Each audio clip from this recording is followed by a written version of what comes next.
So please आप ज़रा बताएं अपने भाई के बारे में कि उनको क्या बचपन से शौक था इस प्रोफेशन को चुनने का? जी मैम, वो उन्होंने मैट्रिक किया और मैट्रिक करने के बाद जो है ना उन्होंने बहुत ज़्यादा शौक़ था पाकिस्तान आर्मी में जाने का। और जब भी 14 अगस्त हो गया, 6 दिसंबर हो गया, उन्होंने बाकायदा जो है ना उस पर तैयारी करनी है उसकी। अच्छा। और फिर उनको बहुत जो है हुब्बुल ना वतन थे वो ज़्यादा। जी। और फिर जैसे उन्होंने मैट्रिक किया फिर उनको शौक़ पड़ा आर्मी का। आप लोग फिर कितने बहन भाई हैं? हम 5 भाई हैं, बहनें नहीं हैं। अच्छा। और वो सबसे छोटे थे। अच्छा, वो और कोई है फोर्सेस में? नहीं, मेरे फादर थे वो रिटायर हैं और अच्छा। मामू हैं। अच्छा अच्छा अच्छा। जी।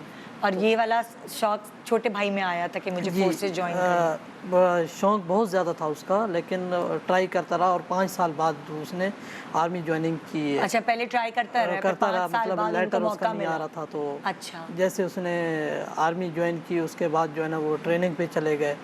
फिर वो ट्रेनिंग कंप्लीट की और ज़्यादा एज के भी नहीं, यंग थे, 23 साल एज थी उनकी। अच्छा। और फिर 23 साल एज में ही उन्होंने जो है ना अपना रैंक उठाया लांस नाइक का, जो जाके 7-8 साल बाद लगता है। अच्छा अच्छा। इतने अच्छा बहादुर थे, मतलब किसी जगह पे जाके ना वो अपनी हार नहीं मानते थे। अच्छा।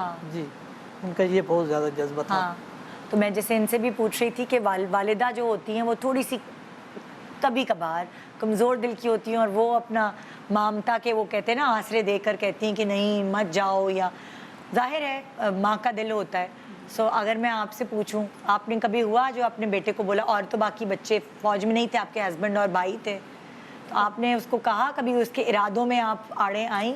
उसको खुद ही इतनी शौक था, मतलब वे ट्राइयाँ देता रहा।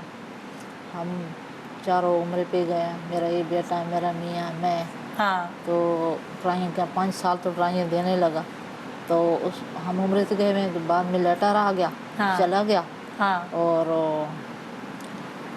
उधर एमटाबाद ड्यूटी की है। फिर उसके बाद लाहौर चला गया, लाहौर तो आगे कसूर चला गया, कसूर तो आगे वज़ीरिस्तान चला गया। तो उधर बताता था अम्मी इतने शहीद होते, वो इलाका ऐसा है। आपको बताता था? हाँ, बताता था। तो आपको डराता था क्या वो उस तरह? बताता था अम्मी ऐसे शहीद हो रहे, मेरे सामने जिन्होंने रंगरूटी की है, इतने शहीद हो रहे, इतने शहीद हो रहे, इतने प्यारे लड़के शहीद हो। फिर मैं आगे से बोलती थी, बेटा ख्याल से चलना, आगे पीछे ख्याल से। लेकिन वो बहादुर था, वो इस चीज़ को तो मेरे से जवाब देता था, अम्मी जो नसीब में लिखा हुआ वो कुछ मिलेगा ना। हाँ। जिस रात कब्र में होना वो कब्र में होएगी ना। हाँ। तो अम्मी तो परेशान नहीं होगी, मैं ख्याल से चलूँगी, ख्याल से जाना है।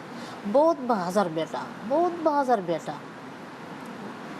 तो उस दिन का तो उसकी डिप्टी भी नहीं थी। तो एक ही लड़की की तबीयत मतलब सही नहीं, तो बोलना यार तू नहीं जा, मैं जाता तेरी। ये चीज़ भी शहादत का जो दर्जा है वो भी, जैसे आपने कहा कि वो इंसान लिखवा कर आता है।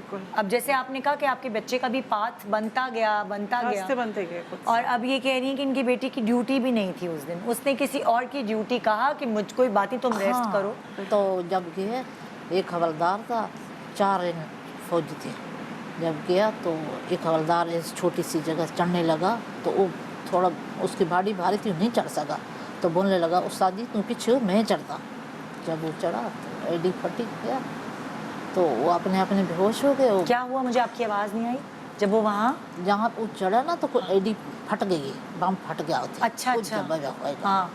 तो वो सारे बेहोश हो गए, एक बच गया जो हवलदार है इधर बेहोश हो गया, मेरा बेटा तो जगह पे रह गया।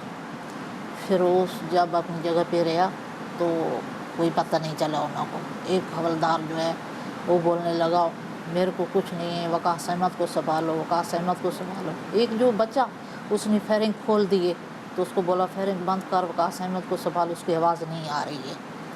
तो उसने गले ना ऐसा रुमाल है, उसने फेंका, इसको संभालो, वकास अहमद जगह थी बस। लेकिन बहुत बहादुर बेटा था, बहुत बहादुर बेटा था।